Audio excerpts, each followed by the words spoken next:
مصر کی پرانی فوج کے سپاہیوں کو کسان اور بھکاری بنانے کے لیے یہ کمک آئی تھی۔ ناجی، ادروش، کاکیش، ابدی زدان، ابی آزر اور ان جیسے 8 اور سالار کہاں ہیں؟ حضور نے کبھی سوچا نہیں۔ ان سب کو صلاح الدین ایوبی نے خفیہ طور پر قتل کرا دیا تھا۔ ان کا قصور صرف یہ تھا کہ وہ صلاح الدین ایوبی سے زیادہ قابل سالار تھے۔ یہ قتل کس کی گردن پر ہے؟ صلاح الدین ایوبی نے حاکموں کی مجلس میں کہا تھا کہ خلیفہ مصر نے ان سب کو غداری اور بغاوت کے جرم میں سزائے موت دے دی ہے۔ جھوٹ، خلیفہ نے بھڑک کر کہا۔ سفید جھوٹ، مجھے صلاح الدین ایوبی نے بتایا تھا کہ یہ سب غدار ہیں۔ میں نے اسے کہا تھا کہ گواہ لاؤ اور مقدمہ چلاؤ۔ اس نے مقدمہ چلائے بغیر وہ فیصلہ خود کیا جو خلافت کی مہر کے بغیر بیکار ہوتا ہے۔ رجب نے کہا، ان بدقسمت سالاروں کا جرم یہ تھا کہ انہوں نے صلیبی بادشاہ سے رابطہ قائم کیا تھا۔ ان کا مقصد کچھ اور تھا، وہ یہ تھا کہ صلیبیوں سے بات چیت کر کے جنگ و جدل ختم کیا جائے اور ہم اپنے ملک اور رعایا کی خوشحالی اور فلاح و بہبود کی طرف توجہ دے سکیں۔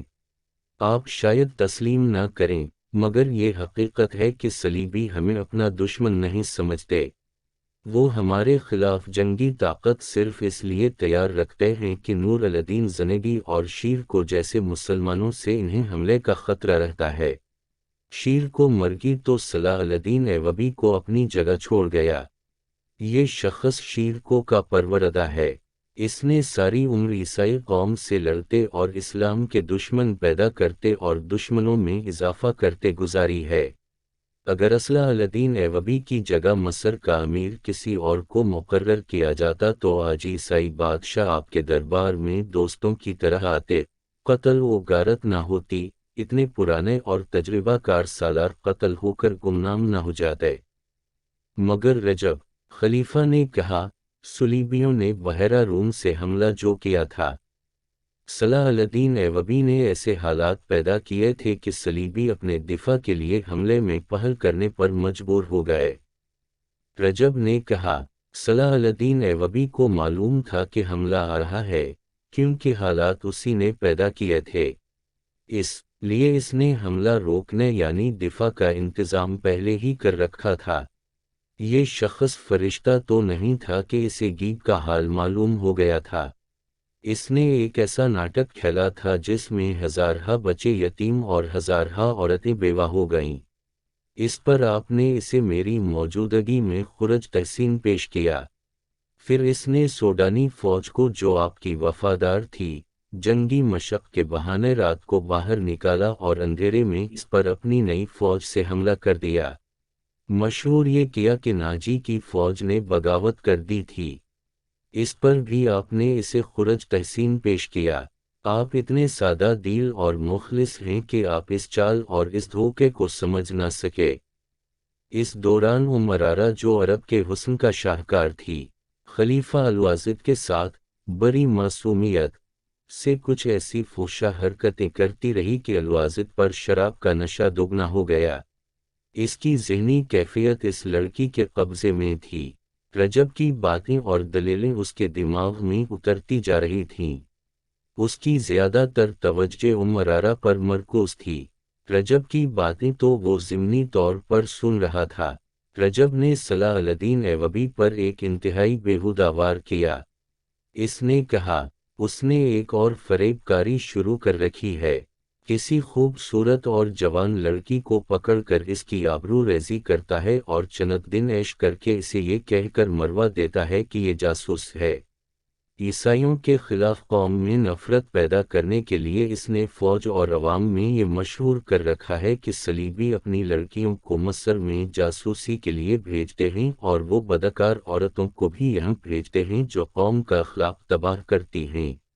میں اسی ملک کا باشندہ ہوں۔ یہاں جتنے قہوہ خانے ہیں وہاں مصری اور سوڈانی عورتیں ہیں۔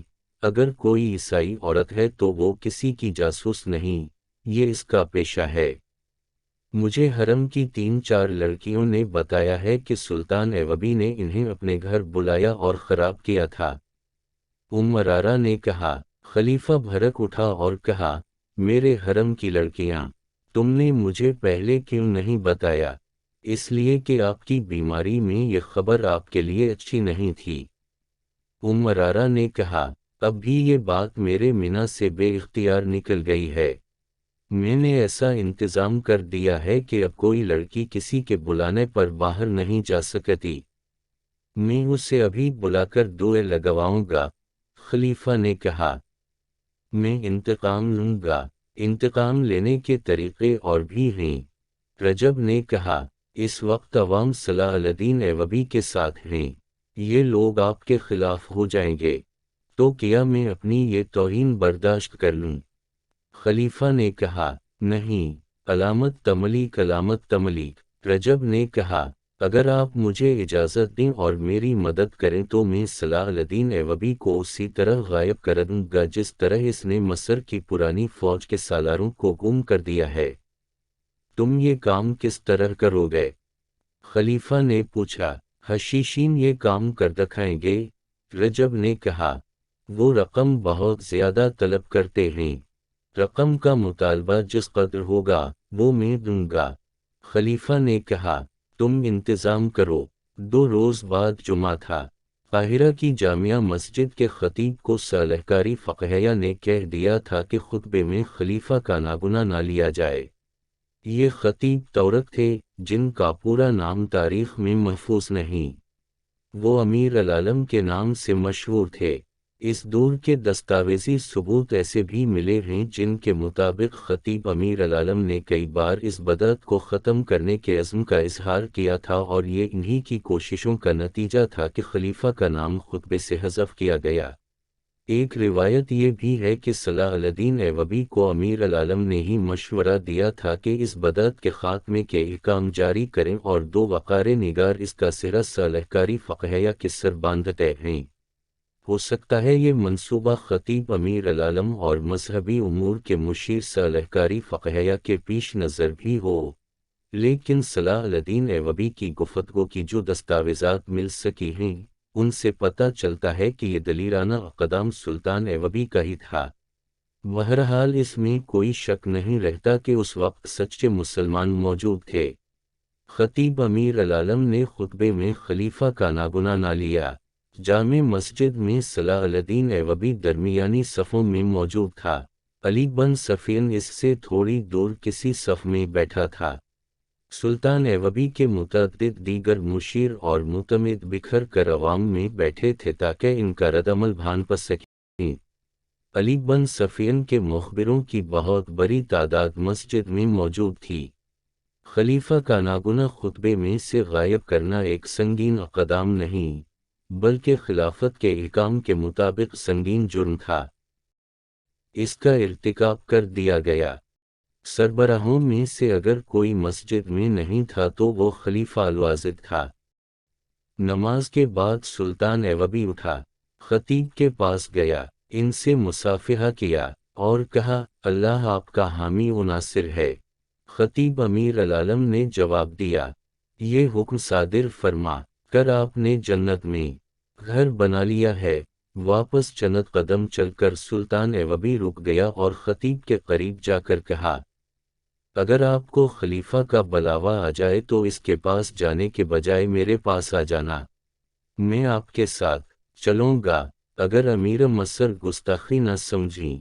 امیر العالم نے کہا، تو عرض کروں کہ باطل اور شرک کے خلاف عمل اور حق گوئی اگر جرم ہے تو اس کی سزا میں اکیلا بھگتوں گا، میں آپ کا سہارا نہیں ڈھونڈوں گا۔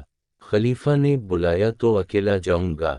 میں نے خلیفہ کے نام کو آپ کے حکم سے نہیں خدا کے حکم سے حذف کیا ہے۔ میں آپ کو مبارکباد پیش کرتا ہوں۔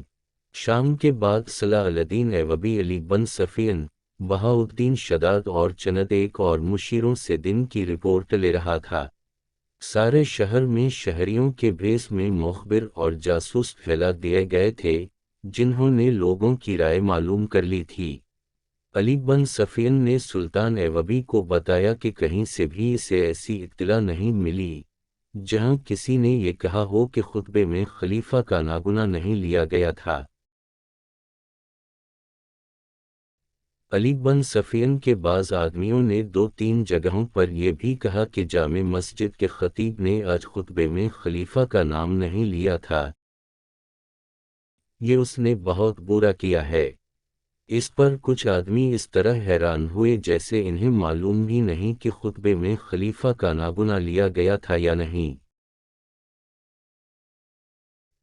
ان میں سے 4-5 نے اس قسم کے خیالات کا اظہار کیا کہ اس سے کیا فرق پڑتا ہے، خلیفہ خدایا پیغمبر تو نہیں۔ ان اطلاعات سے سلطان ایوبی کو اطمینان ہو گیا کہ عوام کے جس ردعمل سے اسے ڈرایا گیا تھا، اس کا کہیں بھی اظہار نہیں ہوا۔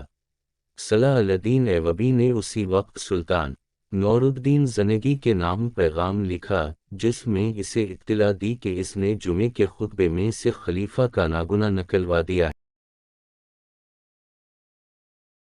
ہے۔ عوام کی طرف سے اچھے رد عمل کا اظہار ہوا ہے، لہذا آپ بھی مرکزی خلافت کو خطبے سے خارج کر دیں۔ اب لوب لباب کا طویل پیغام لکھ کر اس نے حکم دیا کہ قاصد کو علی الصبا روانہ کر دیا جائے، جو یہ پیغام نور الدین زنگی کو دے کر واپس آ جائے۔ اس کے بعد اس نے علی بن سفین سے کہا کہ خلیفہ کے محل میں جاسوسوں کو چوک نہ کر دیا جائے، وہاں ذرا سی بھی مشکوک حرکت ہو تو فوراً اطلاع دیں۔ رجب کو سلطان ایوبی جانتا تھا، اسے یہ بھی معلوم تھا کہ رجب خلیفہ کا منہ چڑھا نائب سالار ہے۔ سلطان ایوبی نے علی بن سفین سے کہا، رجب کے ساتھ ایک آدمی سائے کی طرح لگا رہنا چاہیے۔ اس رات خلیفہ کی محفل عیش و طرب میں رجب نہیں تھا۔ وہ سلطان ایوبی کے قتل کا انتظام کرنے چلا گیا تھا، اسے حسن بن صبا کے حشیشین سے ملنا تھا۔ خلیفہ روزمرہ کی طرح باہر کی دنیا سے بے خبر اور امرارہ کے طلسماتی حسن اور ناز و ادا میں گم تھا۔ اسے کسی نے بتایا ہی نہیں تھا کہ خطبے میں سے اس کا نام حذف ہو چکا ہے۔ وہ خوش تھا کہ صلاح الدین ایوبی کے قتل کا انتظام ہونے والا ہے۔ امرارہ نے اسے جلدی سلانے اور بے ہوش کرنے کے لیے زیادہ شراب پلا دی اور شراب میں خواب آور صفوف بھی ملا دیا۔ اس بورے سے جلدی چھٹکارا حاصل کرنے کے لیے وہ یہی نسخہ استعمال کیا کرتی تھی۔ اسے سلا کر اور قندیلیں بجھا کر وہ کمرے سے نکل گئی۔ وہ اپنے مخصوص کمرے کی طرف جا رہی تھی جس میں رجب رات کو چوری چھپے اس کے پاس آیا کرتا تھا۔ سلسلہ جاری ہے۔